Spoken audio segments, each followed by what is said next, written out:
Bom dia, minha gente, um abraço a todos, passando aqui para a gente tratar sobre o jogo de ontem, né?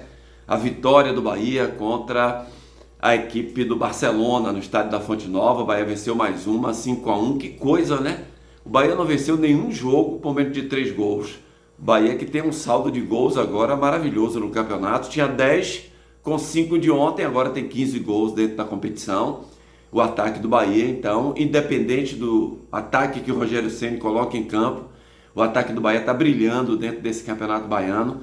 Eu acho que o torcedor tem que comemorar, né? Tem que comemorar porque a gente poderia dizer que, mas é campeonato baiano, tem que ter muito cuidado com isso.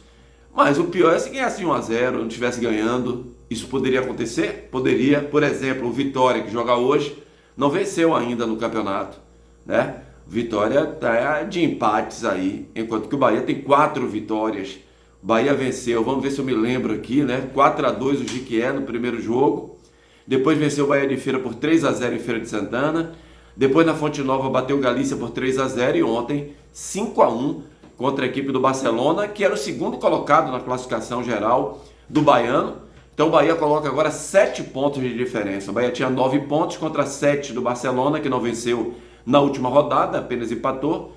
Com a vitória de ontem, frente ao seu próximo adversário ali, né, aquele que estava mais próximo do Bahia, o Bahia chega então a 12 pontos contra 7 do Barcelona, dá uma respirada legal, cria uma gordura dentro do campeonato para seguir. Mas o mais importante do que isso foi o futebol que o Bahia apresentou ontem. Existia uma expectativa muito grande do que poderia acontecer com o Bahia.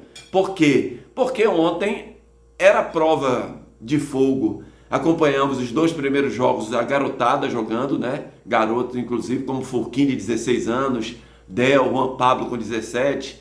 Então, são jogadores jovens, o Pedrinho, que veio da Copa São Paulo, né? O David Martins. Então, são jogadores que estão ainda construindo uma personalidade no futebol. E, mesmo assim, deu certo o grupo que o Rogério colocou em campo. Depois, começou o Rogério a colocar um time alternativo, dando ritmo de jogo a alguns jogadores. E ontem foi o time principal, aquele que a gente imagina que vai jogar contra o Corinthians na estreia do Campeonato Brasileiro. Não deve ser o time que vai jogar contra o Vitória. O Rogério, na entrevista coletiva ontem, já falou sobre isso, que ele deve fazer modificações. E é claro que o Rogério tem essa coisa, né? No jogo anterior ele preserva alguns jogadores para que não haja contusão, ele quer rodar bastante o grupo. Eu acho até sensato a situação como essa no início de temporada. Já que ele colocou, né, outros jogadores para jogar e esses jogadores deram resultado, por exemplo, no jogo contra o Vitória ele pode usar Acevedo e Eric na cabeça de área, é ou não é? E aí ele preserva o Alexandre, que fez um belíssimo jogo ontem, aquele que a gente fala ao torcedor, né? Mas o Acevedo, Dito, tem jogado bem, marca muito bem, mas olha como flui o time do Bahia jogando com o Caio Alexandre. Veja como o time fica mais rápido. Eu digo a vocês aqui, o Bahia teve dificuldades no jogo contra o Bahia de Feira e no início do jogo contra o Galícia, o Bahia teve dificuldade de giro de bola, de velocidade. Vocês lembram? Os 2 times citados aqui criaram um setor defensivo muito forte, eles povoaram a intermediária defensiva e o Bahia não conseguia furar aquele lado ali. Por quê? 2 motivos. Primeiro, que o Bahia não tinha pontas, ontem teve, né? Pulga na esquerda, Ademir na direita, vamos falar sobre isso já já. E nos outros jogos, nesses jogos anteriores, o Bahia não jogou com pontas.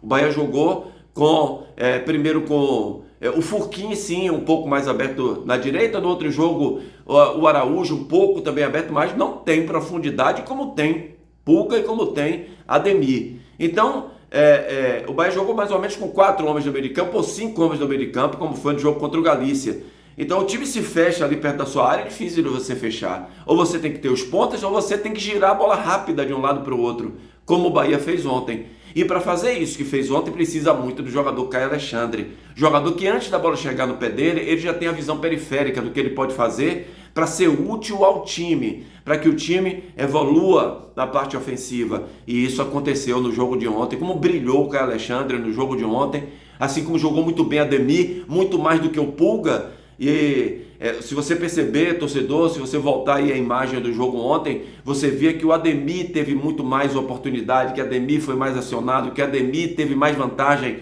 sobre o adversário. Quando a bola chegava no Pulga, o Pulga no 1 contra 1 ele não conseguiu evoluir. né? Na maioria das vezes ele trouxe a bola para dentro, ele não foi na linha de fundo, ele não deu profundidade como o Ademir deu pelo lado direito, mas a gente entende isso. O Pulga não tem a mesma característica do Ademir. O Ademir é aquela fumacinha de jogar a bola para o fundo e aí cruzar para trás. E além de tudo isso, foi premiado com 2 gols, né? Não é muito a dele de fazer gol, a gente sabe que o Ademir tem algum problema, né? Alguma dificuldade na hora da finalização, mas ontem ele finalizou bem. Então o Bahia venceu o jogo, né? O Everton Ribeiro brilhando mais uma vez. Como joga o Everton Ribeiro?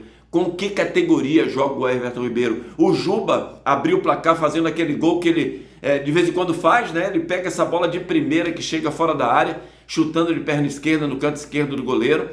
E foi um belo gol. O William José, que teve inúmeras chances no início da partida, né? É aquela coisa que a gente fala e a gente vai insistir. O Bahia precisa contratar um artilheiro. Porque o Bahia com o artilheiro ontem, o Bahia poderia ter decidido o jogo logo no início da partida. Porque a marcação do Barcelona não foi uma marcação para início de jogo efetiva, como foi a marcação do Jequié, como foi a marcação do Bahia de Feira, como foi a marcação do Galícia, centralizou a marcação ali na frente da área. Não. Ontem, apesar de recuar e compactar atrás, o Barcelona deu abertura, até porque são jogadores mais técnicos do Barcelona, e o sistema do técnico Salles é de sair para o jogo, de querer jogar também. Então, o Bahia aproveitou essa oportunidade que teve, abriu o placar, poderia ter decidido no primeiro tempo, mas fez um jogo realmente muito correto, muito certinho. Seu setor defensivo, né, chegou a jogar lá na intermediária, tanto o David Duarte quanto o Mingo, os dois estiveram muito bem no jogo de ontem, e vale sempre citar que foi o primeiro jogo desse elenco no ano 2026. Isso conta muito, minha gente, sem ritmo de jogo, e os jogadores... olha como ajuda você trazer um time de um ano para o outro, né? Você já tem uma base, os jogadores já sabem o que o treinador quer, um conhece o outro, e os passes do Bahia deram muito certo no jogo de ontem. O Bahia passou muito bem a bola. Quando você acerta o passe, é o fundamento mais importante no futebol, é você acertar o passe. Porque você acerta o passe, a tendência de você chegar com qualidade ao ataque a fazer o gol é muito maior de você chegar a finalizar do que quando você erra o passe. E outra, quando você erra o passe, você dá a possibilidade do adversário de ter a bola, de ir para cima de você. Então o Bahia ontem, mais uma vez, e é uma vantagem ter, volto a dizer, o Caio Alexandre jogando, que é o jogador do passe certo, é o jogador que está centralizado e que olha a posição do Everton Ribeiro, do Jean Lucas, que apareceu bem taticamente ontem. Jean Lucas, às vezes o torcedor reclama, com razão. Foi assim no final do Campeonato Brasileiro ano passado. Jean Lucas deixou muito a desejar, mas... é um jogador que taticamente tem força física, ajuda na frente, ajuda no meio de campo, atrás, né? Então foi um Bahia que deu resultado, aquele resultado que o torcedor esperava de evolução, né? Dos dois zagueiros jogando bem, dos laterais aparecendo para jogar, Gilberto fazendo boas jogadas, fazendo às vezes aquela triangulação do início do ano passado, com Everton Ribeiro e com o Ademir. A grande senão, volto a dizer aqui, eu acho que o William José, o Bahia precisa de um centroavante mais rápido, de um jogador com potencial melhor de finalização lá na frente. E o ponto negativo, o gol que o Ronaldo toma, né? Aqui nada contra ninguém, a gente apenas tenta, a cada vez que a gente fala e leva essa palavra para vocês, tentar deixar claro aquilo que é apresentado para a gente. Não estamos aqui inventando nada. É aquilo que eu falo, o Bahia precisa de um goleiro e de um homem-gol. Por quê? Olha o que aconteceu com o Ronaldo ontem. Já pensou se o Bahia está jogando contra um grande time, numa decisão de Libertadores da América, onde o Bahia precisa ganhar para se classificar, e o Ronaldo toma um frango que ele tomou como ontem, o cara chuta lá de longe, ele vai pegar a bola passa na mão dele e entra. Então são essas coisas. Depois até ele se recuperou, a torcida apoiou ele, né? Um outro lance, logo depois do gol, ele ficou nervoso, deu um chutão na bola, foi dar o passe, chutou a bola para a lateral. Então eu acho que ainda não é o goleiro do tamanho do Bahia, para as competições que o Bahia vai ter em 2026. Gente, um grande abraço a todos, deixa o like, ajuda o nosso canal, tá bom? Se inscreve se não está inscrito, e boa sorte aí, um ótimo dia para todo mundo. Grande abraço.